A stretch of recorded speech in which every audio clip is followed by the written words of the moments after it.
Tout comme le meurtrier d'Antoine, Saïd est un récidiviste. La différence, c'est qu'il n'a jamais tué. Il a déjà perdu son permis, mais ce soir, il roule à 120 km/h au lieu de 50. Là, si vous vous faites arrêter, vous risquez quoi à cette vitesse? Retrait immédiat du permis, mais je ne leur donnerai pas le permis.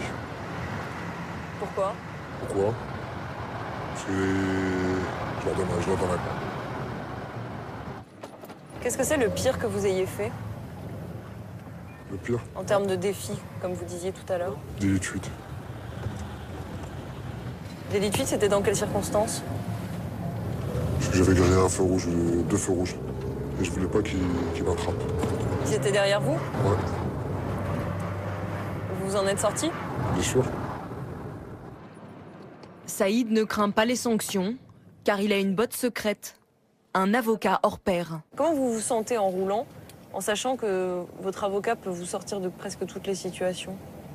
Honnêtement, je suis rassuré, mais c'est saoulant. Ce que Saïd trouve saoulant, ce sont ses convocations devant le tribunal. 3 en 5 ans. Alcool au volant, grand excès de vitesse, plusieurs feux rouges grillés, un palmarès qu'il continue d'allonger, en voiture ou sur son scooter. Ce matin, il a rendez-vous chez son avocat, un spécialiste de la défense des automobilistes.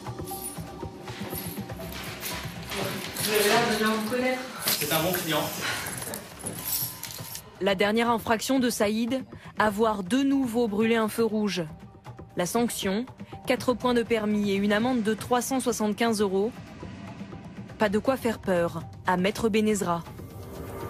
Et forcément, on fera tomber telle ou telle infraction, puisqu'on a d'autres infractions en cours, en fonction du temps qui nous arrange, bien évidemment.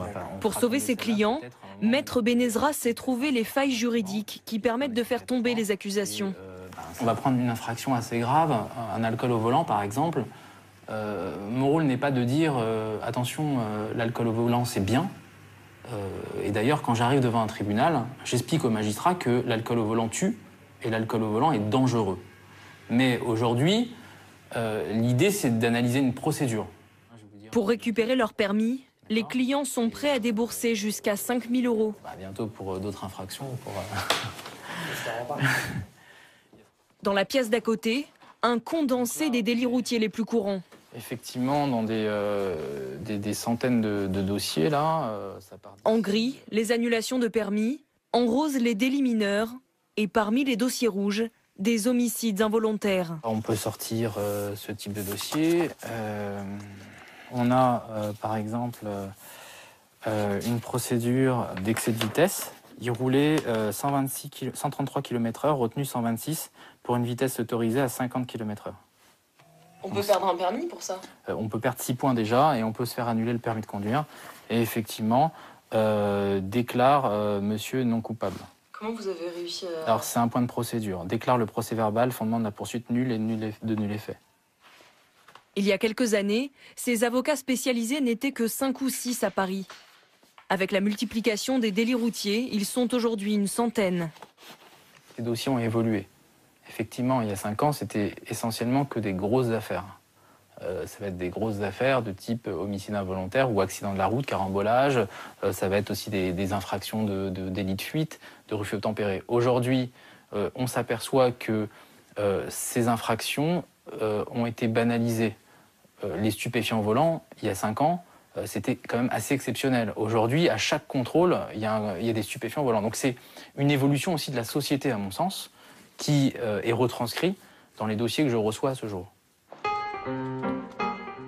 Alcool au volant, conduite sous l'emprise de stupéfiants, excès de vitesse.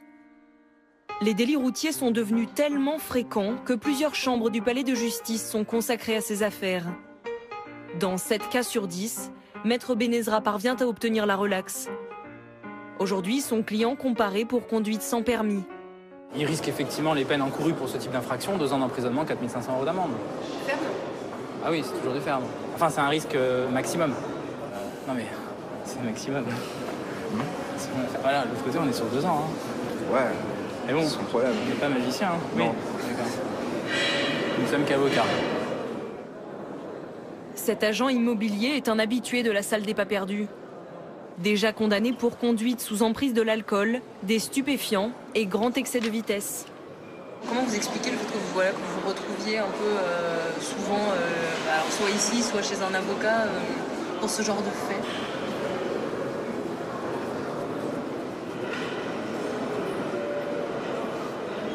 On aime bien aller jusqu'aux limites, quoi, ou dépasser les limites tout simplement, bêtement, mais voilà, c'est aussi simple que ça. Maintenant, on prend des leçons en payant de sacrés honoraires, de prendre son taxi pour rentrer, c'est bien aussi. Et voilà, après, la vitesse, c'est la vitesse, et malheureusement, j'ai du mal à ce que ça rentre. Voilà pour ce reportage de Zoé de Bussière et Nicolas Metauer. Et nous sommes ici en Seine-et-Marne, à l'hôpital